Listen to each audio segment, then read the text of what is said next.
당신은 언제 가장 불행했는가? 누군가의 삶을 부러워할 때 그와 동시에 자신의 인생이 초라해졌다면 이미 마음속에 비교가 자리를 튼 것이다. 다른 사람의 집, 자녀, 건강, 돈, 명예, 모든 게 나보다 더 나아 보일 때 당신은 이미 자신의 삶을 평가절하하기 시작한다. 그러나 그 감정은 진짜가 아니다. 그저 남의 기준으로 나를 재는 버릇일 뿐이다.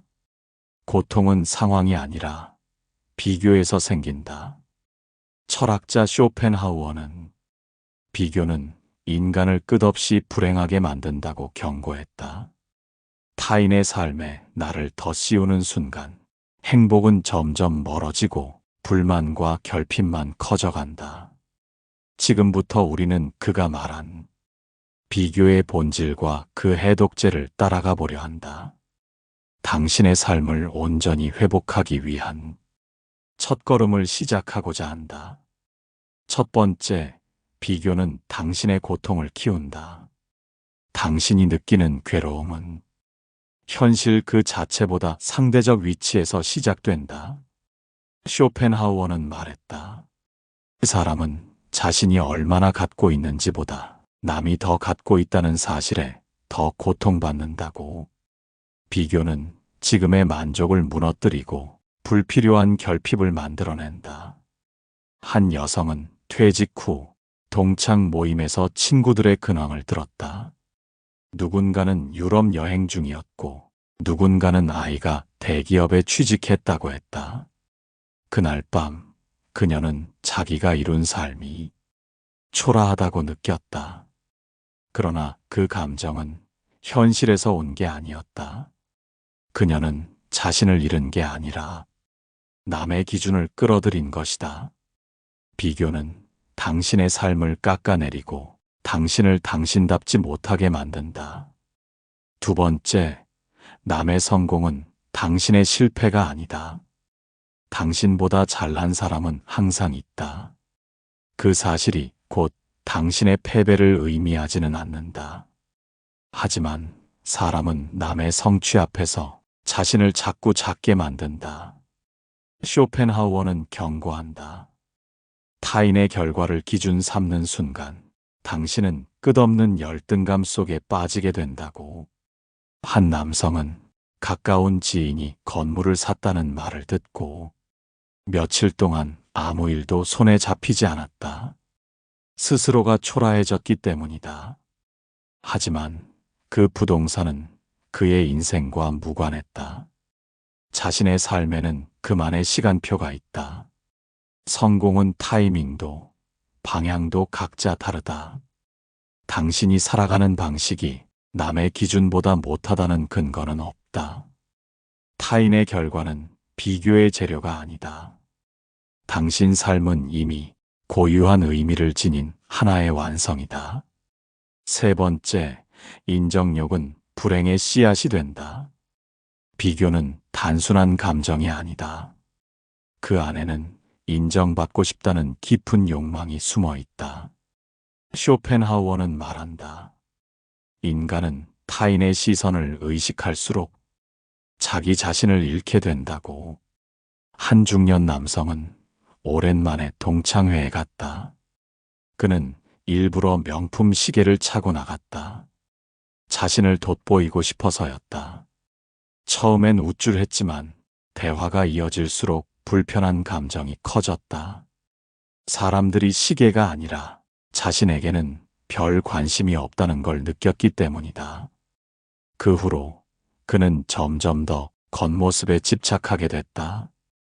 그러나 갈증은 채워지지 않았다. 인정은 늘 부족하고 불안정하다. 당신을 지탱해 줄 힘은 남의 시선이 아니라 스스로를 믿는 내면에 있다.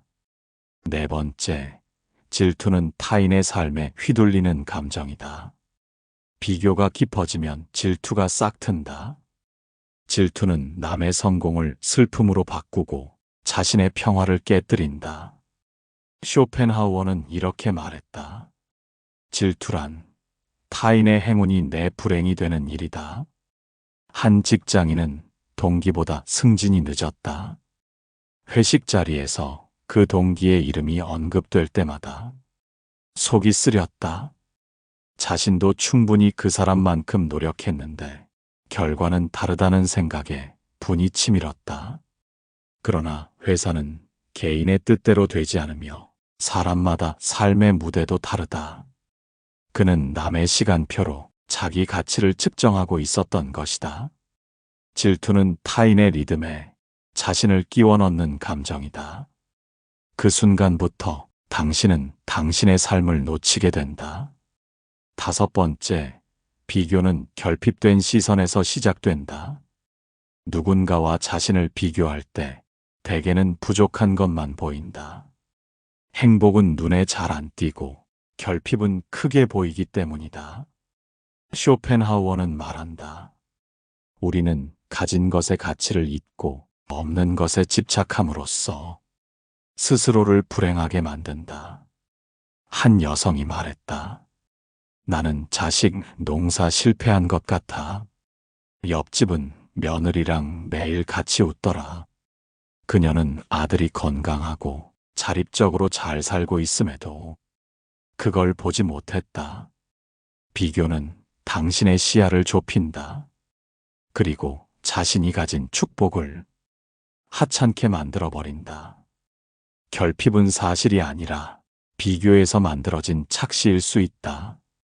당신은 이미 많은 것을 조용히 이루어 온 사람이다. 6번째, 비교는 마음의 소음을 키운다. 비교는 마음을 끊임없이 흔든다. 지금 이 순간을 살지 못하게 만든다. 쇼펜하우어는 이렇게 조언한다. 고요한 삶은 외부와의 비교가 끊어질 때 비로소 가능하다고. 한 남성은 산책 중에도 SNS를 확인했다. 다들 어딜 갔나, 뭐 하고 사나. 그는 자기 일상보다 남의 삶에 더 집중했다. 결국 돌아오는 건 허무였다. 자신의 오늘이 아무 의미 없게 느껴졌기 때문이다. 그러나 실상은 그 반대다. 그가 살아낸 하루야말로 가장 구체적이고 가장 값진 삶이었다. 비교는 지금을 뺏고 당신을 남의 무대에 서게 한다. 당신 삶의 무대는 다른 누구도 아닌 당신만이 주인이다. 7번째, 기준은 자신에게 있어야 한다. 남을 따라 정한 기준은 당신을 끊임없이 흔들리게 한다. 쇼펜하우어는 말했다. 사람은 남과 같아지려 할수록 자신을 잃는다. 주변의 시선과 기대에 맞춘 삶은 당신의 삶이 아니다. 명함에 적힌 직함, 주변에 자랑할 만한 집의 크기, 그런 것들이 당신의 진짜 모습은 아니다. 어떤 이는 동생보다 집이 작다는 이유로 마음 한구석이 늘 불편했다.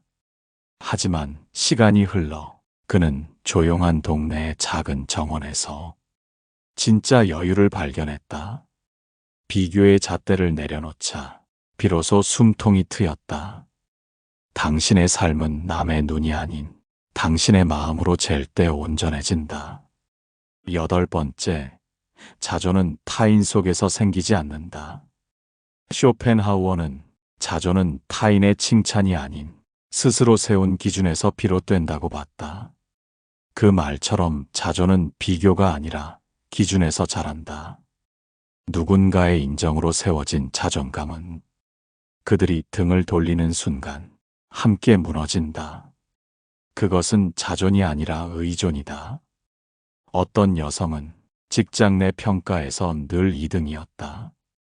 1등만 주목받는 구조 속에서 그녀는 작아졌다. 그러던 어느 날 그녀는 묻기 시작했다. 나는 나를 어떻게 평가하는가? 그때부터였다. 평가 기준을 밖에서 안으로 옮긴 순간 삶이 흔들리지 않기 시작했다. 진짜 자존은 타인의 박수 소리가 아닌 자신의 마음속 고요에서 피어난다. 9번째, 겉만 보고 판단하지 마라. 보이는 것만이 전부는 아니다. 쇼펜하우어는 사람들은 허울에 속고 그 실체엔 관심이 없다고 말했다. 우리는 자주 겉모습으로 남을 부러워하고 자신을 깎아내린다.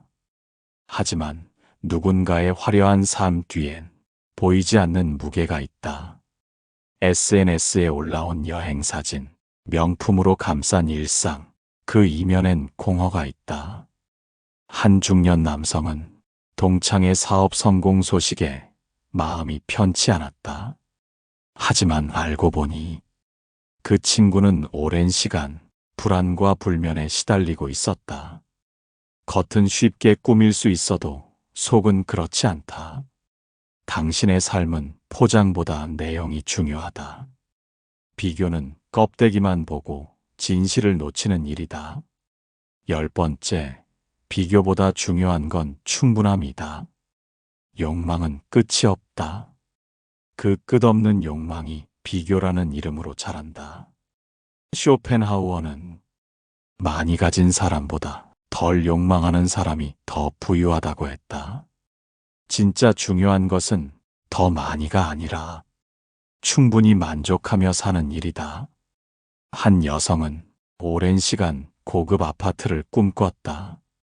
이웃들이 더 좋은 집으로 이사 갈 때마다 마음이 조급해졌다. 그러던 어느 날 식탁에서 아이들과 웃는 순간 이 생각이 들었다. 이거면 충분한 거 아닐까? 비교는 결핍을 부추기고 충분함은 감사로 이끈다. 당신이 지금 가진 것을 제대로 바라보는 순간 삶은 이미 풍요로워진다. 11번째, 비교는 행복을 지운다. 행복이란 내 안에 피는 꽃이다. 그런데 우리는 남의 꽃밭을 보며 자신의 꽃을 짓밟는다. 쇼펜하우어는 행복을 방해하는 건 바로 비교하는 마음이라 했다. 남보다 잘나야 기뻐지는 마음, 남이 불행해야 위안을 얻는 마음, 그 안엔 행복이 자랄 자리가 없다.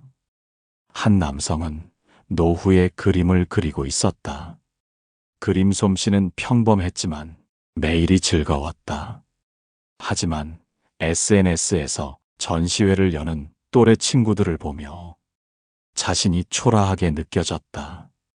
그 순간부터 붓을 잡는 손이 무거워졌다. 행복은 외부 비교가 아니라 내부 몰입에서 자란다. 당신만의 리듬으로 하루를 살아갈 때 행복은 제자리를 찾는다. 12번째, 불행은 비교에서 태어난다.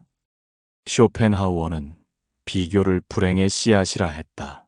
비교하는 순간 자신의 삶은 곧 부족함의 목록이 된다. 행복했던 순간도 남과 견주는 순간 불만족으로 변한다. 심지어 사랑마저도 비교하면 의심이 자란다. 한 중년 부부는 오랜만에 여행을 다녀왔다. 사진도 남기고 좋은 기억도 많았다. 그런데 집에 돌아와서 지인의 여행 사진을 본 아내가 말했다. 여기 비하면 우린 아무것도 한 게 없네. 그 말 한마디에 그들의 추억은 빛을 잃었다. 비교는 지금의 행복을 과거보다 초라하게 만들고 남보다 뒤처졌다고 느끼게 한다. 당신이 진짜 불행한 것이 아니다. 당신이 비교하는 것이다. 불행은 바깥에서 오는 게 아니다. 비교하는 시선이 불행을 만든다. 비교는 조용히 다가와 삶의 빛을 흐리게 한다. 당신이 가진 것을 작게 만들고 타인의 인생을 부러움으로 물들인다. 그러나 쇼펜하우어는 말한다. 불행은 외부에서 오지 않는다. 비교하는 마음에서 비롯된다. 세상이 끊임없이 묻는다. 당신은 얼마나 성공했는가? 남보다 얼마나 앞서 있는가? 그 질문에 끝까지 답하려는 사람은 평생 만족을 알 수 없다. 비교에서 벗어난 삶은 더디지만 단단하다. 당신만의 리듬으로 하루를 채우고 당신만의 방식으로 기쁨을 쌓아가는 것. 그것이 철학이 말하는 진짜 삶이다. 남과 다른 속도, 남과 다른 위치, 남과 다른 행복. 그 다름이 당신을 당신답게 만든다. 그러니 당신의 삶을 타인의 기준으로 깎지 마라. 스스로에게 물어라. 나는 충분히 나로서 살아가고 있는가? 비교를 놓는 순간 당신은 비로소 자신의 인생을 온전히 살아간다. 시청해 주셔서 감사합니다.